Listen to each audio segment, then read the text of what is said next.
अस्सलाम वालेकुम व्यूवर्स, मैं हूं आपके दिल का स्पेशलिस्ट डॉक्टर मुजीब पीरज़ादा। आज हम जिस मौजू पे बात करेंगे वो इतना अहम है क्योंकि इसकी जो अवेयरनेस है आवाम को और इसके बारे में जो मालूमात हैं वो समझें कि बराए नाम है, ना होने के बराबर है। और इस मर्ज़ के साथ जो मरीज़ हैं वो बड़े मिसडायग्नोज होते हैं और बेचारे इररेलेवेंट जो मसाइल हैं ना उनके वो चलते रहते हैं और वो प्रॉपर तरीके से उनको जो है ना वो तशख़ीस नहीं होती और टाइम का भी ज़िया होता है, वक्त का भी ज़िया होता है, पैसे का भी ज़िया होता है और ऑब्वियसली मरीज़ ठीक भी नहीं होता। तो आज का जो हमारा टॉपिक है वो है शरियानों के बारे में। वो शरियाने जो आपकी दिमाग, दिल और पेट से हट के हैं। समझें कि जो आपके ये जो लिम्स हैं, जो आपके बाजू हैं, जो आपकी टांगें हैं, इनकी जो शरियाने हैं, इनकी बीमारी, इनको साइंस की ज़बान में पेरिफेरल आर्टीरियल डिजीज़ जो है ना PAD, इसके नाम से जो है ना इसको लिखा पढ़ा जाता है। और 90% केसेस जो होते हैं वो आपकी जो लोअर लिम्स हैं, जो टांगें हैं, इनकी शरियानों की जो तंगी है उसकी वजह से जो है वो मरीज़ प्रेजेंट होते हैं और उनकी तकलीफ़ भी टांगों के अंदर ही महसूस की जाती है। तो सबसे पहले तो हमें ये पता होना चाहिए कि वो कौन से पेशेंट्स हैं जो एट रिस्क हैं, जिनको ये मसला हो सकता है। तो उनमें जो टॉप पे हैं वो 65 प्लस एज के जो बंदे होते हैं, उनमें ऑब्वियसली ये बीमारी लगने का रिस्क बहुत ज़्यादा होता है, इवन कि उनको और कोई रिस्क फैक्टर्स भी ना हों। और जो 65 बिलो हैं वो उनमें वो पेशेंट एट रिस्क होते हैं जिनके अंदर जो है वो ये उनको या शुगर हो या उनको ब्लड प्रेशर हो या वो स्मोकिंग करते हों या उनकी जो है ना वो लिपिड प्रोफाइल जो है, जो कोलेस्ट्रोल है वो डिरेंज हो या फिर फैमिली हिस्ट्री हो। क्योंकि ये बीमारी भी जिस तरह बाकी बीमारियां हैं दिल की और बाकी जिस्म के हिस्से की ख़ानदान में चलती हैं, ये भी उनमें से एक ही बीमारी है जो कि फेमिलियल भी है। एक जनरेशन से नेक्स्ट जनरेशन में भी ये चलती रहती है। तो ये वाले पेशेंट एट रिस्क होते हैं, इनको ख़ास तौर पे सोचना चाहिए और इस तरह के मामला जो है ना वो अपने देखने करने चाहिए। अच्छा, इनमें हमें सबसे पहले तो फिर ये वाला जो ग्रुप है इनको देखना चाहिए कि हमें इनमें से कोई अलामात तो नहीं है। तो जो सबसे कॉमन एक सिम्टम है, जो अलामत है, वो है मरीज़ का जो जब वो चलता है ना, एक्सर्शनल लेग पेन होता है। जैसे वो चलेगा, टांगों में जो है ना उसको खिंचाव महसूस होगा, शदीद किस्म का दर्द होगा और जब वो रुक जाएगा तो वो दर्द जो है, वो अलामात जो है वो ख़त्म हो जाएंगी पेशेंट की। अच्छा, उसके बाद फिर जो सिम्टम आती है वो क्लाउडिकेशन होती है, जो मतलब समझें कि टांगें उसकी लड़खड़ाती हैं। जैसे ही बंदा चलेगा, एक दूसरे के अंदर टांगें लगेंगी, वो लड़खड़ाएंगी, कमज़ोरी महसूस होगी उसको।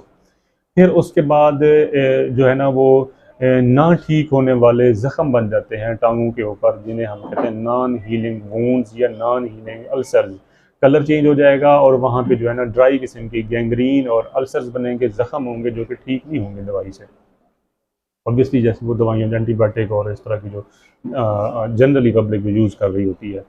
और फिर एट द एंड जब वो अल्सर बन जाएंगी तो फिर एट रिस्क इस्कीमिक पेन भी होता है बंदे को ना, मतलब कोई काम भी नहीं कर रहा फिर भी उस जख्म की जगह पे उसको जो है ना वो दर्द महसूस होगा।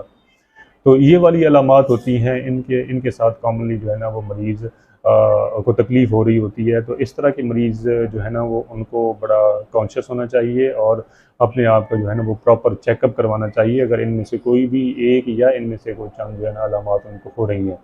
वैसे आइडियली पेरिफेरल आर्टीरियल डिजीज़ या शरियानों के जो मरीज़ होते हैं, खून की शरियानों के जो मरीज़ होते हैं, उनको वैसे भी जो है ना साल में 2 दफ़ा अपना चेकअप करवाना चाहिए।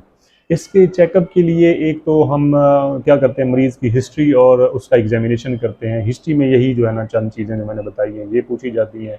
एग्ज़ामिनेशन में हम जो है ना उसकी जो नीचे जहाँ पे भी ये फेमरल हो गई, पोप्लिटियल हो गई और जो आपके पाँव हैं उनकी जो 2 शरियानें हैं उनको उनको पैल्पेट किया जाता है, उनकी पल्सेशन कैसे है उससे आइडिया लगाया जाता है। और स्टेथ के ज़रिए से भी जो है ना वो रख के कोई ख़ास किस्म की एक साउंड आती है जिसको हम साइंस की ज़बान में ब्रूई कहते हैं, वो भी सुना जाता है और उससे भी पता चलता है कि ये मसला शुरू हो रहा है कि नहीं। उसके बाद फिर हम जो है ना वो बड़ा बड़ा सिंपल सा टेस्ट होता है जिसको हम एंकल ब्रेकियल इंडेक्स ABI कहते हैं, ये देखी जाती है। इसकी कुछ वैल्यूज़ होती हैं जिसके ऊपर हम जो है ना इसको सस्पेक्ट करते हैं। फिर उसके बाद अगर ये हमें हमें आउट ऑफ द रेंज मिले तो फिर हम TO toe brachial index TBI भी होती है, वो भी हम करते हैं। उसकी भी ख़ास वैल्यूज़ एक गाइडलाइंस में दी हुई हैं, उसके हिसाब से फिर हम इसकी तशख़ीस कर रहे होते हैं।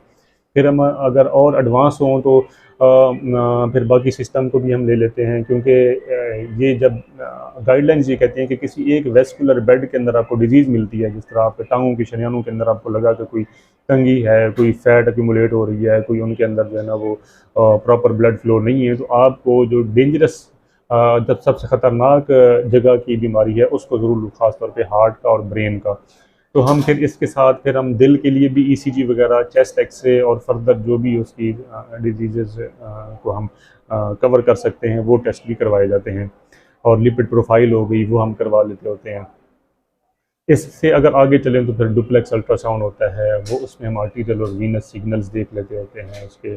फिर उसके बाद सिटी एंजियो करते हैं, MR एंजियो करते हैं, जिसे MRA कहते हैं, वो करके इसकी जो है वो प्रॉपर्ली तशख़ीस की जाती है। फिर उसके बाद इसकी ट्रीटमेंट होती है। इसकी ट्रीटमेंट में हम उसी तरह ही खून पतला करने के लिए, चिकनाई को कम करने के लिए, अगर उसके साथ रिस्क फैक्टर्स हैं, शुगर है, ब्लड प्रेशर है, स्मोकिंग है, तो हम उसको ट्रीट करते हैं। स्मोकिंग तो बिल्कुल क्विट करनी होती है। शुगर ब्लड प्रेशर को जो है ना वो प्रॉपर तरीके से कंट्रोल करना होता है, ताकि पेशेंट जो है वो अपना सही तरीके से अपना इलाज कर सके और अपना चलना फिरना उसका आसानी से हो जाए। तो ये वाली चीज़ें थोड़ा सा जनरल पब्लिक को अवेयरनेस देने के लिए मेरा मकसद था वीडियो को बनाना। उम्मीद है कि आप इससे बड़ा मुफीद होंगे, इस वीडियो से आपको बड़ी मालूमात मिलेंगी। तो आप अपना ख्याल रखिए, अपने करीबी लोगों का ख्याल रखिए, और आखिर में मेरा वही पैगाम होगा कि सबसे पहले सेहत। अस्सलाम वालेकुम।